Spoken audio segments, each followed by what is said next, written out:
Hello guys, welcome to Pakistani real action. तो कैसे हैं आप सब? उम्मीद है आप सब बढ़िया होंगे। मेरा नाम है मुदस्सिर। मैं हूं बशीर। सो गाइस, आज का वीडियो काफी ज्यादा कमाल की होने लगी। वीडियो का जो टाइटल वो है चीर कर रख देगा भारत के दुश्मन को ये भारत का हथियार। भारत ने बनाया महायोद्धा, मतलब कोई बहुत ही खतरनाक किस्म का भारत का हथियार है जो दुश्मन को चीर के रख देगा। कौन सा होने लगा है सारा कुछ जानेंगे इस वीडियो के अंदर।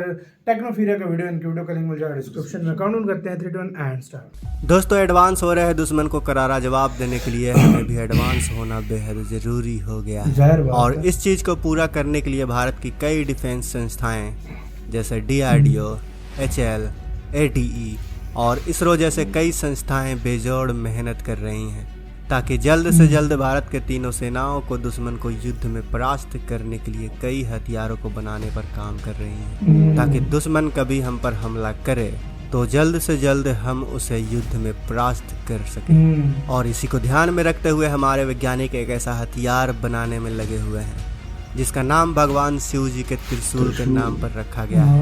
ऐसे में चलिए जानते हैं कि यह त्रिशूल क्या है और यह कितना घातक और एडवांस है। लेकिन वीडियो को शुरू करने से पहले भारत के इस नए हथियार त्रिशूल के लिए हमारे वैज्ञानिकों की कड़ी मेहनत के लिए इस वीडियो को लाइक करना तो बनता है। ये बस 1 सेकंड का काम है, लेकिन इससे हमें बहुत बड़ी मदद मिलती है। दोस्तों, आज तक हमने कई मिसाइलों के बारे में सुना है, जैसे कि अग्नि मिसाइल, पृथ्वी मिसाइल, ब्रह्मोस मिसाइल, नाग मिसाइल और ऐसे ही अन्य मिसाइल।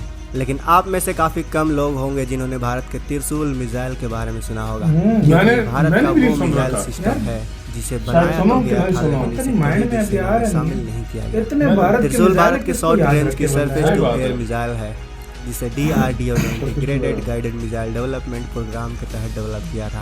इसी प्रोग्राम के तहत अग्नि मिसाइल,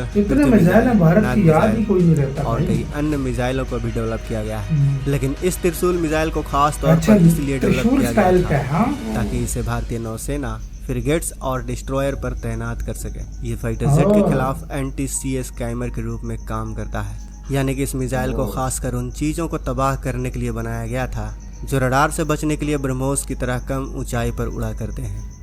इस प्रोजेक्ट को 1983 में शुरू किया गया था और 1992 में इसे बनाकर पूरा भी कर लिया गया। इसका पहला परीक्षण साल 1985 में श्री हरिकोटा के सतीश धवन स्पेस सेंटर से किया गया था, जो पूरी तरह से सफल रही थी। फिर इसके बाद 1989 में इस मिसाइल का दूसरा परीक्षण इसके फुल रेंज में किया गया।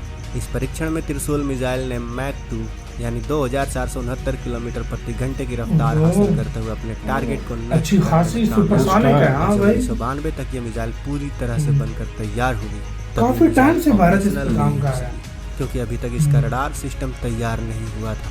लेकिन जब साल 1997 में इसका रडार सिस्टम बनकर तैयार हुआ, तब तक इतनी देरी होने की वजह से भारतीय नौसेना ने इस त्रिशूल मिसाइल को शामिल करने के बजाय इजराइल के ब्राक 1 मिसाइल को अपने फ्रिगेट्स में और डिस्ट्रॉयर में लगाना शुरू कर दिया। अब यहाँ से इस वीडियो को गौर से देखिएगा, आपको त्रिशूल मिसाइल की असली ताकत समझ में आएगी। जब भारतीय नौसेना ने इसके बदले ब्राक 1 को शामिल कर लिया, तो इसके बाद इस मिसाइल को 1999 में भारतीय सेना और वायुसेना में शामिल किया गया। लेकिन जब अक्टूबर 2001 में DRDO ने फिर से इसका परीक्षण किया, तब उन्हें पता चला कि जो इस मिसाइल का रडार सिस्टम है वो सही तरीके से टारगेट को ट्रैक नहीं कर रहा है, जिस वजह से काफी कॉम्प्लिकेटेड मिसाइल है। जबकि जो इंडियन आर्मी वाला वर्जन था कॉम्बैट व्हीकल के नाम से जाना जाता है। इसमें इसका रडार, कमांड गाइडेंस सिस्टम और गाइडेड मिसाइल जैसे इक्विपमेंट लगाए गए थे। लेकिन इस पूरे त्रिशूल मिसाइल सिस्टम के भारी वजन होने के कारण BMP-2 के मोबिलिटी पर काफ़ी असर पड़ रहा था, जिस वजह से यह भारतीय सेना के रिक्वायरमेंट्स को पूरा करने में असमर्थ था। जिसके बाद साल 2003 में भारत सरकार ने यह घोषणा की कि अब त्रिशूल मिसाइल टेक्नोलॉजी डेमोन्स्ट्रेटर के रूप में इस्तेमाल की जाएगी। लेकिन साल 2008 में तत्कालीन रक्षा मंत्री ने इस मिसाइल को औपचारिक रूप से बंद करने की घोषणा कर दी। इसके बाद सबको लग रहा था कि अब त्रिशूल मिसाइल प्रोग्राम पूरी तरह से बंद हो चुका है। उड़ीसा इंटीग्रेटेड टेस्ट रेंज से मोबाइल लॉन्चर से मिसाइल का परीक्षण हुआ। तब सभी डिफेंस सोर्सेस का यही कहना था कि यह मिसाइल कोई और नहीं बल्कि त्रिशूल ही है। अगर हम इस मिसाइल की ताकत और क्षमता के बारे में बात करें तो यह एक शॉर्ट रेंज की सी सीकर मिसाइल है जिसकी रेंज मैक्सिमम 9 किलोमीटर है।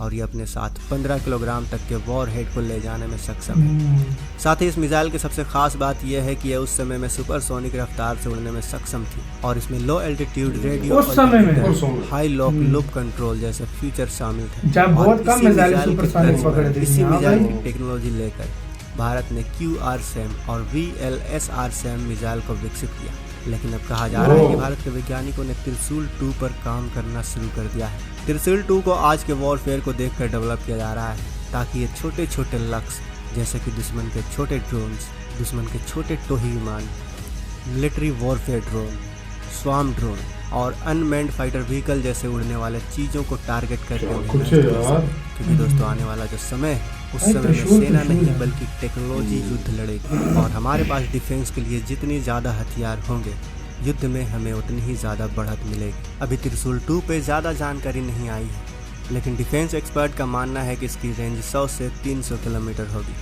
और इसे पनडुब्बी में भी लगाया जा सकेगा। वैसे दोस्तों त्रिशूल की कहानी सुनकर आपको क्या लगता है? क्या त्रिशूल 2 पर भारत को काम करना चाहिए? अपनी राय हमें कमेंट बॉक्स में अवश्य बताएं। वीडियो पसंद आई हो तो वीडियो को लाइक करते हुए इसी के साथ तो यार वीडियो खत्म। यार मैं ये आप कह रहे हैं ना याद आ रही है नहीं आ रही, भाई इतने मिसाइल है भारत के, किसको बंदा याद रख के दिमाग है भाई। सही बोला है, सही बोला। हजारों में मिसाइल भारत के पास वेरिएंट्स के हैं, इस पे कितनी मुसीबतें इस प्रोजेक्ट पे आई हैं भाई। कभी बंद कर रहे थे, कभी क्या, कभी रडार, लेकिन आखिरकार इतनी ज्यादा मतलब भाई जो मुश्किल हो ना बनाना मिसाइल उसको पे वाकई थोड़ी मुश्किलें आती हैं और फाइनली भारत ने 2013 में इसको किया था। और भाई हाँ इसकी 3-4 प्रॉब्लम होते हैं। चलो इसके ऊपर मुश्किलें आई सब कुछ। एक तो लेकिन ये इंडियन भारत के पास गवर्नमेंट को इंडियन गवर्नमेंट की जो रिक्वायरमेंट होती थी ना वो चीजें लेट बनती थी। नहीं भाई मैं लेट भी बनती थी। मैं आपको वो भी था, टेक्नोलॉजी की भी मसला था। इंडिया के पास उस टाइम इतनी अत्याधुनिक टेक्नोलॉजी, इस तरह की मिसाइलें आज भारत मतलब साल में बना ले। भारत के पास वो क्षमता आज हो गई है। भारत कोई भी मुश्किल से मुश्किल तकनीक की चीज भी भारत के वैज्ञानिक इतने ज्यादा मतलब इंटेलिजेंट है कि बना ले। लेकिन उस टाइम जो था भारत के पास वो टेक्नोलॉजी नहीं थी भारत के। अभी भारत तो बहुत अलग लेवल पे चला गया। IT सेक्टर जिस मामले में, हर मामले में देख लो, मतलब स्पेस सेक्टर। लेकिन यार ये देखो ना, ये मिसाइल भी 30 साल से ज्यादा हो गया। और भाई ये उस टाइम कहते हैं सुपरसोनिक थी, खुद मैक 2 की स्पीड थी। मैक 2 की उस टाइम स्पीड थी जब ये बहुत ये कॉन्सेप्ट इतना तेज मिसाइलों का था ही। अभी अगर इसको बनाएगा तो इसको क्या हाल होगा? सही बात है यार, क्या कुछ यार भारत ने बनाया यार, एक से एक वेपन डाला हुआ है अपने आर्सेनल में। यार मैं क्या बोलूं यार, भारत जो भी चीज बनाता है A1 चीज बनाता है। और देखिए आप किसी चीज को नहीं छोड़ती। अच्छा त्रिशूल का वो मतलब डिजाइन मतलब किसी चीज को नहीं छोड़ती, किसी चीज को भी नहीं छोड़ती। तो आपका कैसे इसके ऊपर क्या कहना है? अपनी राय कमेंट सेक्शन में दें। आप क्या किस किस ने त्रिशूल के बारे में सुना है कमेंट में बताना। अपना बहुत ज्यादा ख्याल रखना। तो यार